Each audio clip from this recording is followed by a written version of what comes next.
Assalamualaikum warahmatullahi wabarakatuh. Halo Sobat Kams, kembali lagi bersama kita di Potseling, Podcast Potseling episode ke-6. Yeay.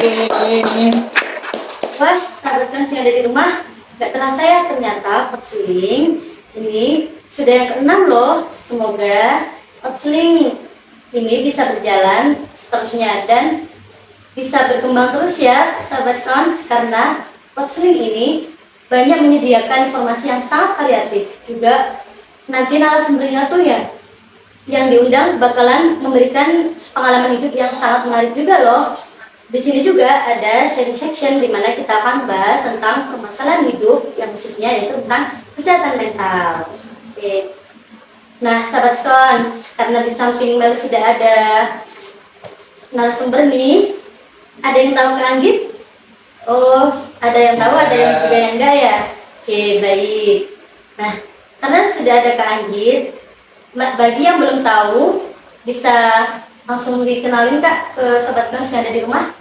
Halo teman-teman, Sobat Kons. Halo Melisa. Halo Kak. Jadi aku Anggita Hardianti, sudah semester 5, program studi bimbingan dan konseling Islam, kampus Unhas Jember. Wah, sudah semester 5 ya Kak ya, pasti sudah memikirkan apa sih nanti yang mau diangkat nih, judul apa sih gitu. Benar. Meskipun masih ya semester 7, tapi kan biasanya semester 5 ini sudah ada rancangan ke situnya kan ya Kak. Oke. Selain kuliah, apa sih Kak kegiatan yang dilakukan akhir-akhir ini? Kalau untuk saat ini tidak terlalu sibuk di kegiatan luar sih ya, karena kan udah mau mendekati UAS dan tugasnya itu udah banyak sekali dari dosen gitu kan. Jadi untuk kegiatan di luar itu sudah dikurangi, tapi ikut komunitas di luar. Jadi gitu sahabat Kons. Jadi selain kan itu kuliah di Unhas Jember ya, ternyata itu beliau juga ikut organisasi di luar. Karena tidak hanya di dalam kampus yang bisa kita gali atau ikut organisasi kematian gitu ya, di luar pun juga bisa loh. Jadi buat sobat Kons yang mau mencoba untuk ikut panitiaan atau organisasi, kalau memang tidak ada wadah di dalam kampus, bisa mencoba untuk di luar ya, seperti Kak Andi ini. Oke. Tema yang akan kita bahas kali ini gak kalah menarik nih sobat Kons dari tema-tema sebelumnya, yaitu kita akan membahas tentang berdamai dengan diri sendiri. Karena sudah ada Kak Anggit, menurut kalian gimana sih berdamai sama diri sendiri tuh? Karena kan sobat Kons tahu sendiri ya, ketika kita ada masalah tuh kadang kita berpikir, kenapa sih harus aku yang kena masalah, kenapa sih bukan orang lain gitu kan? Emang udah aku tuh sekuat itu ya ngadepin masalah itu, kenapa harus aku gitu? Gimana ya Pak? Ya, jadi berdamai dengan diri sendiri itu adalah langkah kedua ketika kita sudah mengenal diri kita sendiri dan mencintai diri kita sendiri. Jadi kalau misalnya kita belum mencintai diri kita sendiri, kita belum mengenal diri kita sendiri, bahkan belum menghargai diri kita sendiri, bagaimana kita bisa ada di titik untuk berdamai dengan keadaan, berdamai dengan diri gitu. Itu akan sulit ketika kita tidak tahu siapa kita. Dan kebanyakan orang lain itu atau diri kita tahu atau mengenal orang lain dibandingkan diri kita. Itu banyak faktanya. Kayak aku tuh kenal orang lain tapi aku sendiri gak kenal ke diri aku. Itu banyak orang lain yang seperti itu. Dia itu tahu kelebihan orang lain tapi dia tidak tahu kelebihan diri sendiri. Jadi artinya ketika kita berdamai dengan diri sendiri adalah langkah kedua ketika kita sudah mengenal, menghargai, memahami, bahkan mencintai diri kita sendiri. Nah, dengan caranya mengenal, menghargai, memahami itu korelasinya adalah ketika kita tahu potensinya kita itu di mana. Kita tahu kelebihan kita itu ada di titik mana. Kita tahu kekurangan kita itu ada di bagian mana. Ketika kita sudah tahu nih, oh, aku kurangnya di sini. Aku kurangnya di bagian ini, aku senangnya di sini, aku mampunya di sini. Nah, kita itu dapat mengenal kan, kita dapat menghargai dan kita dapat berdamai bahwa oh ternyata kurangku di sini ya. Misalnya contohnya kalau dari diri aku sendiri kayak aku boleh cerita pengalamanku pribadi. Boleh. Nah, aku itu dulu pengen banget di kesehatan. di kesehatan, bukan kesehatan mental ya, tapi kesehatan yang fisik, maksudnya itu kayak keperawatan, terus kesehatan masyarakat gitu-gitu. Tapi aku ternyata ketika mencoba di bidang itu bukan kemampuan yang aku miliki, tapi kekurangan. Aku bahkan melihat kalau aku nggak bisa lihat darah, itu aku nggak bisa, aku pusing lihat darah. Terus habis itu aku nggak tahu tuh hitung-hitungan dalam artian kayak ada kimia dan segala macam. Itu kan kekurangan diri aku. Nah, ketika aku sudah tahu tuh kurangku di situ, harusnya aku berdamai gitu. Dengan cara aku berdamai itu, aku menerima kalau oh ternyata potensi itu bukan di sana. Jadi dengan cara berdamai dengan diri sendiri adalah ketika kita sudah mengenal diri kita sendiri. Jadi gitu sobat Kans ya, gimana caranya kita bisa mengenal diri sendiri itu salah satunya dari Kak Anggit ini bisa ketika kita, Kak Anggit memilih suatu hal, nah Kak Anggit itu menggali terlebih dahulu mana sih sebetulnya yang aku mampu gitu kan, mana sih sebetulnya yang aku bisa, bukan hanya keinginan yang diutamakan tapi kebutuhannya juga harus dipersiapkan gitu kan. Jadi sebelum kita melakukan sesuatu hal, jadi itu harus tahu potensi yang kita punya itu apa. Jadi nggak asal-asalan tiba-tiba menyambut sesuatu hal gitu kan, diberi alternatifnya. Baik. Nah, kalau dari hal itu gimana sih? Kan sudah dijelaskan kan, kita harus mencintai diri sendiri, kemudian bisa menerima diri. Nah, kalau untuk orang-orang yang insecure nih, dengan kemampuan orang itu gimana? Insecure dalam kemampuan orang lain. Dan kebanyakan orang-orang yang seperti itu rata-rata ya, rata-rata itu kepribadian introversion. Nah, ini aku pernah dapat materi itu di podcast salah satu Spotify. Nah, itu tuh membahas kalau kelebihan orang lain itu direfleksikan ke diri kita. Artinya apa? Ketika kita melihat bahwa dia mampu, dia pintar, dia cantik, kenapa aku enggak? Nah, itu hal-hal yang tidak baik yang kita lakukan ke diri kita. Kita seakan-akan atau secara tidak langsung menghukum diri kita bahwa kenapa aku enggak cantik kayak mereka? Kenapa aku enggak pintar kayak mereka? Itu omongan-omongan seperti itu adalah refleksi diri bahwa kita tuh tidak menerima akan diri kita sendiri. Jadi gitu ya sahabat Konsia, berarti dia itu secara tidak langsung melabel dirinya sendiri bahwa aku tuh kok nggak sama sih sama yang lain ya. Padahal ketika kita merasa tidak sama itu adalah sebuah keunikan tersendiri ya sahabat Kons. Karena setiap manusia itu punya keunikan sendiri-sendiri. Nah, ketika sudah dijelaskan tadi bagaimana cara kita bisa harus mengenal diri sendiri, kemudian cinta sama diri sendiri. Caranya kita bisa tahu kalau kita sudah damai sama diri sendiri itu gimana sih Pak? Ya, caranya berdamai itu adalah ketika menerima apa adanya. Pertama itu adalah menerima apa adanya terhadap pemberian Tuhan yang pertama, terus takdir sama kemampuan diri kita. Kita aku menerima kalau oh ternyata aku bukan di bidang ini. Itu aku menerima apa adanya itu memang nggak mudah dilakuin semua orang dan nggak mudah untuk ada di titik itu, gitu kan. Aku ngomong seperti ini bukan berarti aku juga mudah atau cepat untuk ada di titik menerima. Aku beberapa tahun atau bulan itu mengalami penolakan kalau aku tuh masih kekeh di bidang itu.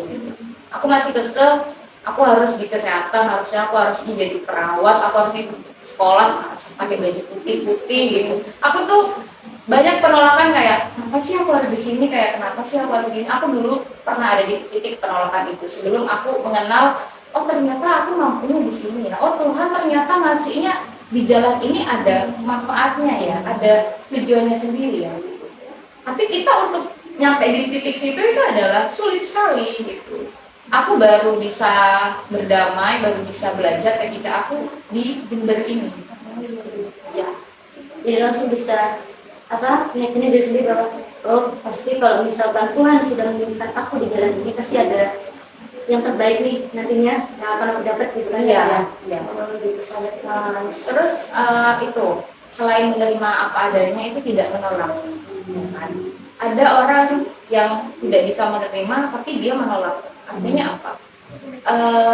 Aku jujur juga dulu aku menolak di kampus ini, terutama menolak takdir aku kalau oh kenapa aku di sini, kayak bukan bidang aku, bukan kemampuan aku nggak mau nih gitu. Tapi ketika aku berusaha untuk mencari tahu kalau kenapa ya aku di sini, nah, kenapa ya aku ada di titik ini, aku berusaha untuk merenung. Aku merenung diri aku sendiri, aku belajar bahwa aku mencintai prodi aku yang sekarang aku tekuni gitu-gitu. Aku berusaha untuk belajar gitu. Karena memahami aja nggak cukup kalau kita nggak diimbangi dengan belajar.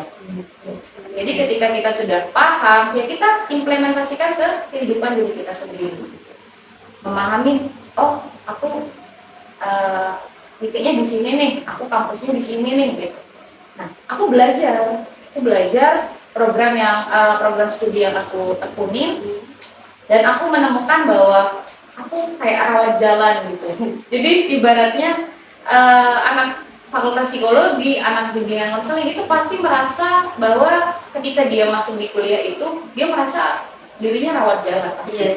Mbak Melisa sendiri gimana? Iya. Kalau menurut saya sih ya memang betul, karena di DKI sendiri kan banyak hal-hal yang memang berkaitan dengan psikologis manusia gitu. Iya, betul. Jadi kadang ketika kita ada masalah atau something yang memang membuat kita berpikir kayak kenapa sih harus kayak gini, kenapa sih pokoknya nggak masuk akal gitu loh takdir Tuhan itu ya. Tapi balik lagi sahabat kawan, karena ketika kita memikirkan hal yang seperti itu bahwa Tuhan itu punya rencana yang lebih baik daripada manusia itu sendiri, gitu kan kita.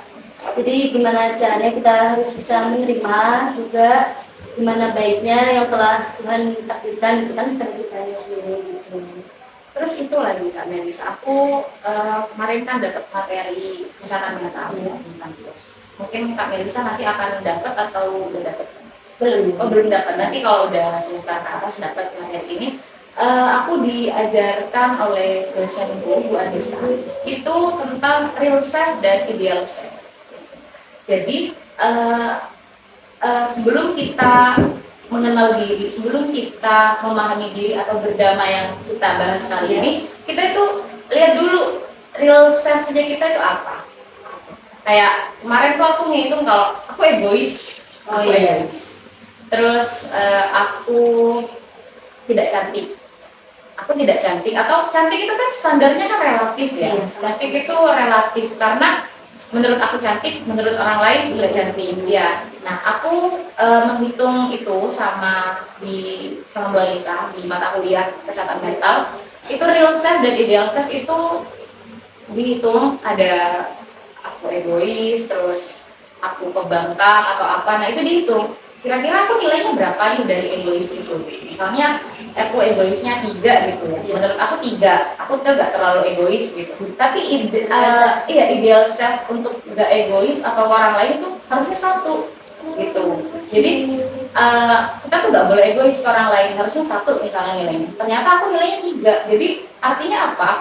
Aku egois gitu kan. Nah, kita sebelum berdamai di titik itu ya kita mengenal. Nah, dengan cara mengenal artinya tulislah semua yang sekiranya ada di dalam diri kita. Misalnya aku orangnya manja, misalnya gitu. Aku orangnya manja, aku egois, terus aku mudah putus asa, jarang semangat gitu. Aku tulis gitu. Nah, kira-kira dari angka 1 sampai 10 aku tuh ada di titik, aku ada di angka berapa gitu. Jadi kayak aku egois, menurut aku 3 deh, 3. Terus aku manja, iya sih manja banget 7 gitu. Nah, aku orangnya mudah putus asa 10 gitu. Nah, artinya apa? Semakin tinggi berarti kita semakin tidak menerima diri, bahkan tidak bukan sakit ya, bukan sakit diri kita, tapi lebih kepada kayak oh ternyata aku gini ya gitu. Nah, artinya apa? Kita harus mengenal diri kita sendiri dengan cara berbicara dengan diri kita sendiri. Oke gitu ya sahabat konsiat. Jadi sangat penting nih kita itu harus bisa berdiskusi dengan diri sendiri, maunya kita itu apa, kemudian kita harus mengenal, benar-benar mengenal diri kita sendiri ini sahabat kons. Nah, dari hal yang sudah dijelasin Kak Adit nih, kira-kira apa sih yang membuat orang itu bisa damai sama dirinya sendiri gitu? Iya, ada beberapa faktor untuk berdamai dengan diri sendiri. Ada faktor internal diri sendiri sama faktor eksternal dari luar gitu. Ketika seseorang itu atau diri aku itu mampu mengenal dirinya, menghargai dirinya, menerima dirinya, menerima kekurangan. Tapi kalau orang lain nggak terima, gimana caranya? Apa ya? Kayak misalnya eksternal ini adalah pola asuh orang tua. Nah, orang tua atau kehidupan keluarga yang menjudge anaknya atau menjudge individu atau seseorang itu yang kayak ngomong, halah kamu tuh udah gendut nyusahin. Nah, itu perkataan-perkataan orang tua seperti itu akan direfleksikan ke diri, akan dipantulkan ke diri kita sendiri, dan kita kan nggak bisa nerima kan, nggak bisa nerima diri kita dan mengiyakan omongan orang lain kayak, iya ya aku gendut ya, iya ya aku gak berharga ya, iya ya aku nyusahin ya, iya aku beban keluarga ya gitu. Artinya apa? Faktor-faktor yang mempengaruhi berdamai dengan diri sendiri itu sangat erat kaitannya dengan personal diri kita sendiri gitu. Artinya meskipun kita sudah menghargai kita nih, kita sudah tahu nih dan tahu potensinya kita kayak aku gendut gitu misalnya, aku gendut, aku nggak cantik gitu, dan aku menerima, aku berusaha untuk cantik, aku berusaha untuk memperbaiki diri dengan cara kelebihan-kelebihan aku gitu. Tapi kalau orang lain melihatnya di titik itu terus, gimana caranya aku bisa maafin diri aku kan gitu ya kayak. Jadi kayak selain diri kita sendiri ada pola asuh, lingkungan, iya lingkungan, dan itu yang menjadi kita itu apa ya, lingkungan itu yang penting banget untuk ada di titik menerima diri sendiri. Ibaratnya gini, kalau aku boleh cerita, itu kemarin kan aku salah satu ujian PDI lah ya. Oh iya. Nah, aku tuh kurang banget dalam segi menghafal. Nah, aku berusaha mencoba seperti itu, dan lingkunganku mendukung kayak, ayo aku bantuin, ayo aku bantu apa namanya itu, bantu nyimak terus koreksi mana yang salah bacaannya. Artinya apa? Dukungan positif di lingkungan itu berpengaruh sama mengenal diri dan memahami diri dan berdamai kalau ternyata aku nggak, iya ternyata aku juga mampu loh gitu, aku juga bisa loh gitu. Artinya apa? Ketika kita sudah berdamai, ya orang lain juga apa ya, lingkungan yang positif juga membantu ada di titik untuk kita bisa dihargai gitu. Iya, karena gini, kita bakal berharga di tempat yang sesuai, benar. Kita akan selalu berharga di tempat yang sesuai, yang kita dapat merasa bahwa aku sama dia itu dihargai, aku sama dia itu dicintain. Karena siapa sih yang nggak mau dihargai, siapa sih yang nggak mau dicintain? Padahal kan juga di Quran surat Al-Imran ayat 139 kalau nggak salah itu, Allah saja itu mencintai kita itu sudah sebaik-baiknya, mengangkat derajatnya manusia itu sebaik-baiknya. Allah aja sayang sama diri kita sendiri, kenapa kita itu nggak sayang sama diri kita sendiri gitu. Jadi yang aku pelajari itu adalah, pertama ketika aku sudah mampu mengenal diri aku, sudah paham diri aku itu kurangnya di mana, lebihnya aku di mana, juga pola asuh orang tua juga, gimana orang tua aku tuh kayak meyakinkan aku, kan aku di background berbeda ya di keluarga gitu ya, di background keluarga aku itu semua di pendidikan dan aku bukan di pendidikan, aku di sosial gitu. Jadi kayak orang tua itu meyakinkan aku kalau kamu tuh potensinya di sosial bukan di pendidikan, kamu bisa kok. Nah, ucapan-ucapan positif itu yang membangun aku untuk apa namanya ya, berdamai kalau oh ternyata aku berbeda nggak salah ya, aku berbeda bukan berarti aku lemah ya gitu. Artinya ketika semua keluargaku pendidikan dan aku di bidang sosial, kayak aku merasa kayak kok aku beda sendiri ya bidangnya ya, kok aku kayak beda sama ibuku, beda sama mama papa, beda sama mbak-mbakku semua, apa aku nggak mampu ya di pendidikannya, aku nggak mampu ya ngajar ya gitu.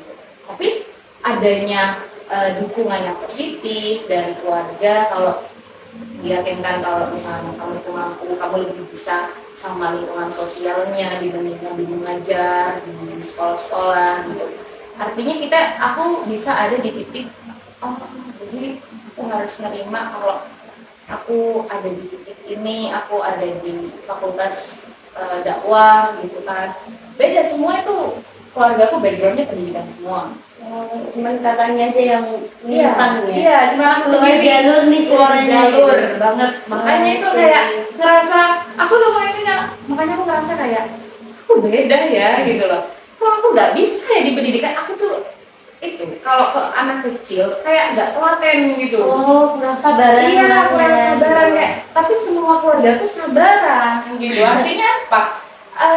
Aku ngerasa kok aku nggak ketemu ngajarin orang ya. Tapi ketika aku bersosial dengan orang-orang, aku berkomunikasi dengan orang-orang, kayak ngomong sama anak kecil, terus bukan yang mengajar ya, bukan yang aku tuh enak. Main-main Iya, aja gitu kayak sama ponakan gitu kan. iya gitu kayak ponakan, terus orang tua, terus kayak lansia-lansia di keluargaku, terus juga khususnya kayak teman-teman sepantaranku tuh kayak mereka tuh seneng, katanya sih seneng ya ngomong sama aku tuh, kayak aku tuh kalau ngomong sama dia tuh dihargai, di apa pendengar yang baik banget gitu. Artinya apa? Oh ternyata kemampuanku itu di sosial sana ya, bukan di ngajar ya gitu. Karena kalau ngajar tuh kayak kamu kok nggak bisa sih, aku tuh sampai gak Kadang tahu berpikir sendiri kan, iya, jadi betul. mungkin kayak oh mungkin Tuhan itu menempatkan aku di sini karena Tuhan tuh tahu potensiku di sini. Cuma aku Pastinya memang kurang, di sini, iya gitu cuma kan. aku kurang menggali, mengulik gitu. Artinya ya kita kembali lagi mengenal diri kita sendiri untuk berdamai. Iya, betul sekali. Jadi gitu ya sahabat sekalian, gimana pentingnya kita itu memberikan afirmasi positif ke diri kita sendiri gitu, meyakinkan diri kita lah kalau kita itu mampu. Misalkan sahabat sekalian nih yang memang benar-benar pengen nih di bidang ya seperti Kak Anggit, di bidang pendidikan. Nah ternyata ketika diputuskan bahwasanya sahabat sekalian masuk di sosial, loh kok malah lebih cocok ke sosial nah. Nah itu sahabat sekalian yang mengarahkan bahwasanya sahabat sekalian lebih cocok ke ranah sosial. Jadi tidak boleh nih berprasangka buruk di mana selalu memikirkan bahwasannya kok kayak gini terus sih, kok bisa nggak sejalan sih sama yang aku inginin gitu kan. Padahal kan itu semua sudah ada rencananya, sudah ada yang menentukan gitu lah sahabat kamu. Nah dari beberapa hal tadi, ketika kita mengulik nih, gimana sih caranya, apa tips buat kita selalu bisa berdamai sama diri kita sendiri, terus bisa menghargai, juga tidak selalu membandingkan diri kita sendiri dengan orang lain, itu gimana sih? Memaafkan diri kita sendiri itu yang pertama. Memaafkan bahwa kalau saya salah, kalau aku salah, kayak kesalahan-kesalahan kecil ibaratnya gini. Aku ibaratnya gini. Ini sangat sering dilakukan. Aku makan pedas, artinya aku gak sayang sama diri aku sendiri. Aku gak sayang sama lambungku sendiri gitu. Memaafkan bahwa maaf ya perut, aku jadi sakit ini, aku jadi sakit perutnya karena aku tuh nggak, iya karena aku apa ya, apa namanya, mengikuti egoku gitu. Artinya apa ya, maafkan kesalahan-kesalahan kecil yang kita perbuat, maafkan bahwa kita tuh menghukum diri kalau kenapa sih dia bisa aku nggak bisa. Nah artinya apa, kayak aku itu menilai diri aku itu tidak sama dengan orang lain dan menilai bahwa diri aku itu lebih rendah dibandingkan orang lain. Nah perlakuan-perlakuan seperti itu kita maafkan. Pertama itu kita maafkan, kedua terus tidak menolak sama apa yang sudah kita alami, apa yang sudah kita jalani gitu. Artinya ketika kayak gini, aku kemarin pernah dengar, bukan dengar sih, dapat kayak ngobrol sama teman-temanku itu, dia udah keterima di sini, kayak misalnya keterima di PTN yang dia impikan, sedangkan aku mengimpikan PTN itu, tapi aku nggak dapet. Kenapa orang lain bisa, aku nggak bisa? Ya maafkan diri kita sendiri, maafkan bahwa mungkin kemampuanku berbeda dengan yang dia punya, mungkin usahaku tidak sama dengan yang mereka gitu. Artinya memaafkan, oh iya aku maaf ya kemarin udah begitu. Artinya kalau aku sendiri itu kalau udah berusaha untuk berdamai dengan diri itu, aku melakukan butterflies butterfly begini. Jadi kalau di ilmu psikologi atau di konseling itu artinya memeluk diri sendiri itu mencoba untuk memaafkan. Kayak orang tuh kalau misalnya lagi sedih kan nggak mau ya diginiin gitu kan, Takut artinya makin sedih, iya. biasanya cuma dipegang aja tuh langsung dipegang gitu. Iya, jadi karena langsung ngerasa sakit banget. makanya ada butterflies itu untuk meyakinkan kayak ya maafin ya aku ya, maafin kalau kemarin terlalu nuntut, kemarin terlalu berusaha sekeras mungkin gitu. Artinya kamu bisa kok, kamu yakin. Artinya apa? Ucapan afirmasi positif, memaafkan diri sendiri itu yang menjadikan kita secara tidak langsung ada di titik berdamai dengan diri sendiri itu. Kalau kita tidak memaafkan diri kita tidak bisa mencintai diri kita, tidak menerima, ya gimana caranya berdamai gitu kan? Kayak harus menuntut terus gitu, harus menuntut kayak orang lain terus, kan capek dirinya sendiri, ya kan? Kayak ibaratnya dia mampu di bidang lulus, aku harus lulus, dia mampu ya aku harus lulus. Padahal kan kayak capek dirinya kita sendiri kalau dipaksa dengan sesuatu yang tidak kita sukai gitu. Artinya ya maafkan kesalahan-kesalahan kecil yang sekiranya bukan passionnya kita, bukan ranahnya kita, bukan yang kita impikan gitu. Karena dengan cara memaafkan itu kita dapat menerima bahwa oh jadi ini kekuranganku, jadi ayo kita gali kelebihannya kita sendiri, yuk di bidang sini kita belajar di sini yuk untuk bisa berkembang, untuk bisa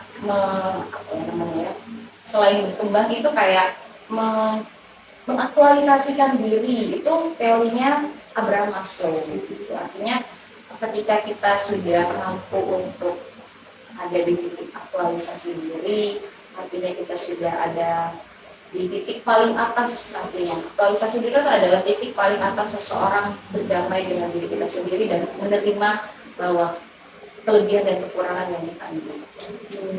Jadi gitu ya sahabat kansnya, dimana kita harus benar-benar masih hal yang positif dari kita sendiri sebelum jangan marahkan orang lain dulu, yang penting diri kita sendiri aja dulu bisa terima gitu.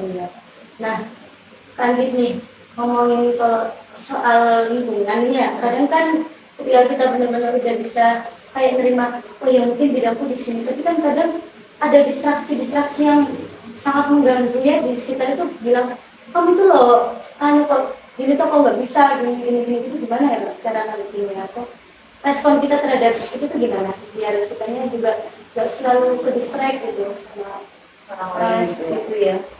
Kita kan punya dua tangan itu bukan untuk menutupi omongan mereka, tapi kita punya dua tangan untuk menutupi telinga.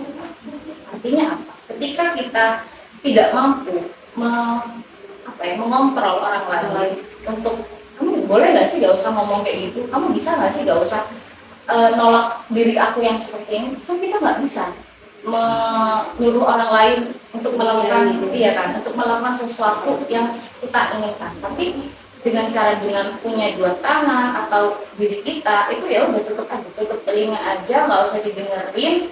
Kira-kira kalau dia itu ngomongin jelek terhadap diri kita atau pas kita mau berdamai, ya udah kita nggak bisa mengontrol orang lain.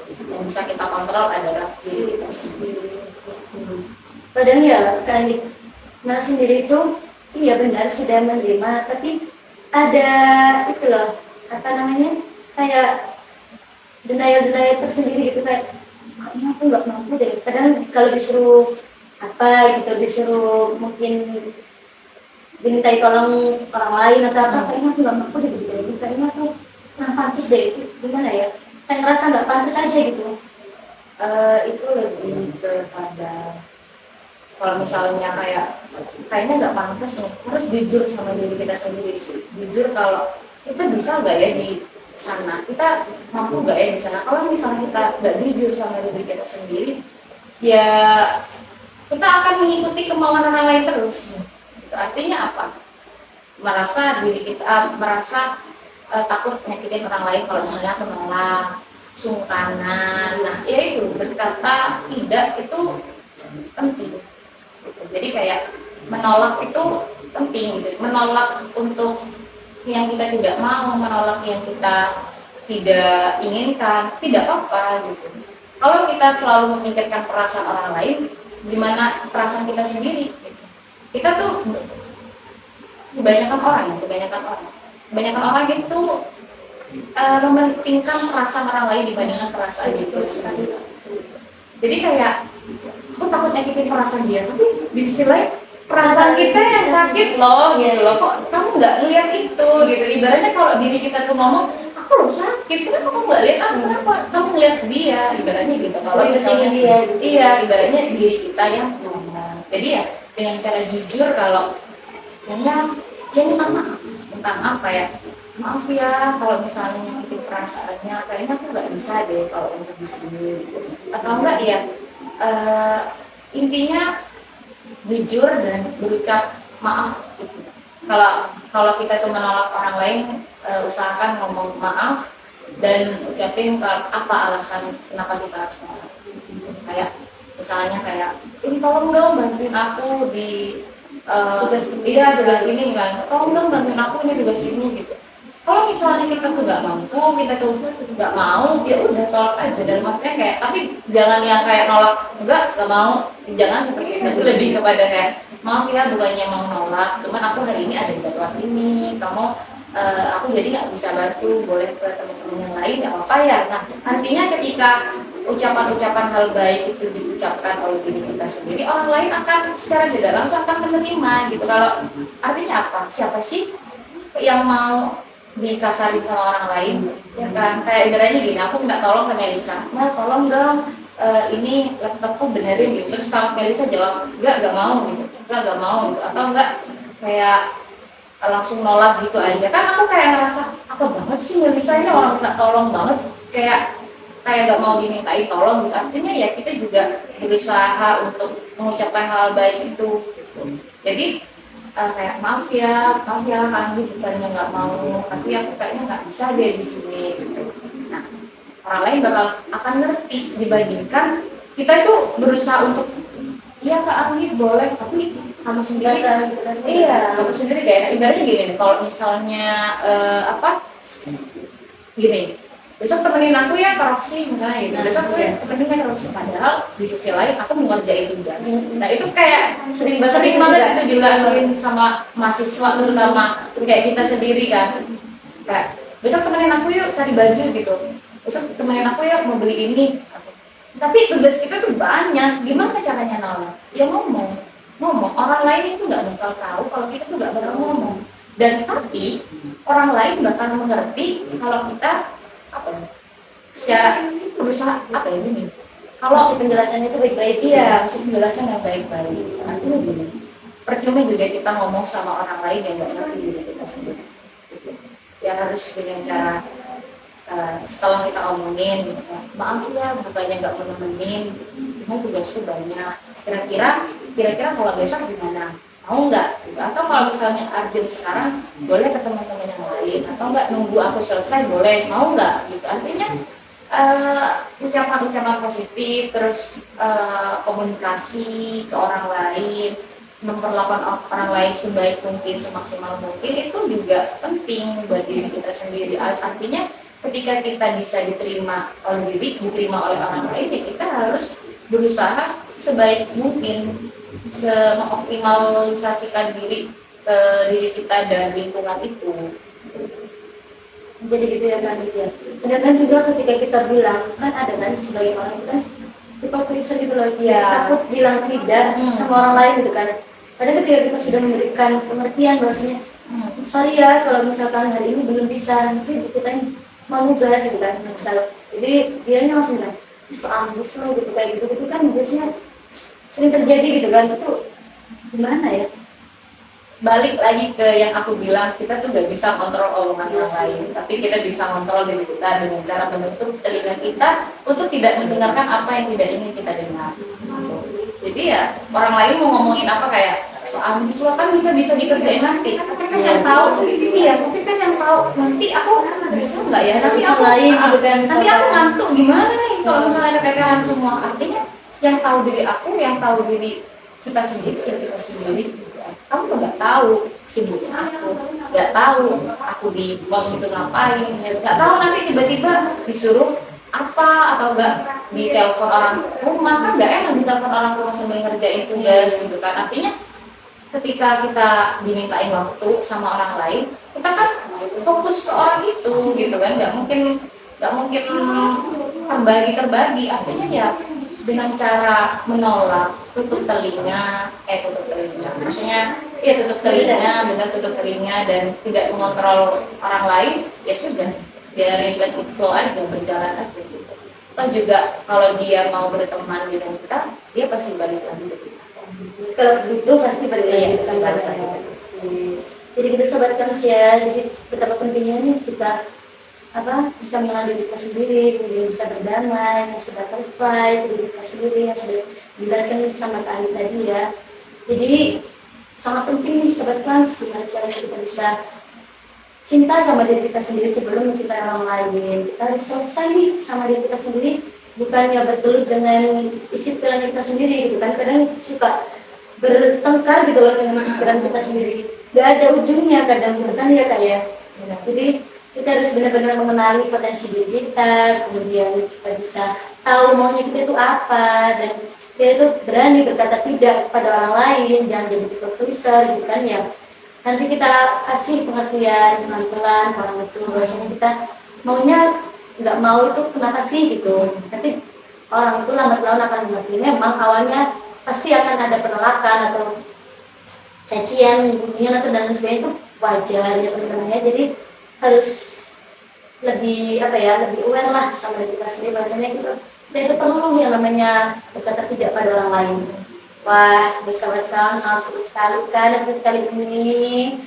Kita itu jadi tahu dari Kak Anggit banyak banget pengalaman dari Kak Anggit ini yang bisa kita ambil gitu kan, dari Kak Anggit yang awalnya tertarik dengan dunia pendidikan atau dunia kesehatan, lalu keluarganya semuanya berlatar belakang pendidikan, dan Kak Anggit sendiri yang menyeleweng atau keluar dari jalur keluarganya yang memilih sosial gitu kan. Tapi dengan itu Kak Anggit itu bisa menerima diri Kak Anggit sendiri, bahwasanya Kak Anggit dipilih untuk di bidang sosial itu memang ya Kak Anggit pantas dan cocok gitu di bidang sosial itu gitu ya sahabat manusia.